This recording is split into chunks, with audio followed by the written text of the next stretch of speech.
ભારતની એકતા અને અખંડિતતાના શિલ્પી લોહ પુરુષ સરદાર વલ્લભભાઈ પટેલ ભારતની સ્વતંત્રતાની લડતમાં અને ત્યારબાદ રજવાડાઓના વિલીનીકરણ દ્વારા એક ભારતની રચનામાં તેમણે પાયાની ભૂમિકા નિભાવી.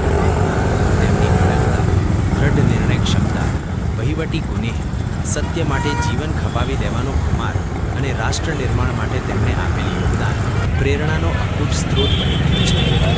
એકતાની તાકાતથી એક ભારતને શ્રેષ્ઠ ભારત બનાવી સરદાર સાહેબને સાચી શ્રદ્ધાંજલિ પાઠવવા સમગ્ર ભારત દેશમાં સરદાર તેમની પુણ્યતિથિ નિમિત્તે તેમને શ્રદ્ધાંજલિ આપવાના કાર્યક્રમ યોજાયા હતા.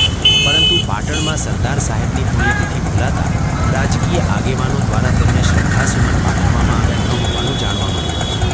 ત્યારે પાટણ નગરપાલિકા સત્તાના નશામાં સરદાર સાહેબની પુણ્યતિથિ ભૂલાતા તેમની પ્રતિમા અને તેની આજુબાજુની સાફ સફાઈ કરવાનું ભૂલતા આજરોજ સવારે મનોજભાઈ પટેલ અને રાજેન્દ્ર હિરણિયા દ્વારા સરદાર સાહેબની આજુબાજુના વિસ્તારની સાફ સફાઈ કર્યા બાદ સરદાર સાહેબની પ્રતિમાની પણ સફાઈ કરીને તેઓને માલ્યાર્પણ કરી તેઓને શ્રદ્ધાસુમન અર્પણ કર્યા હતા.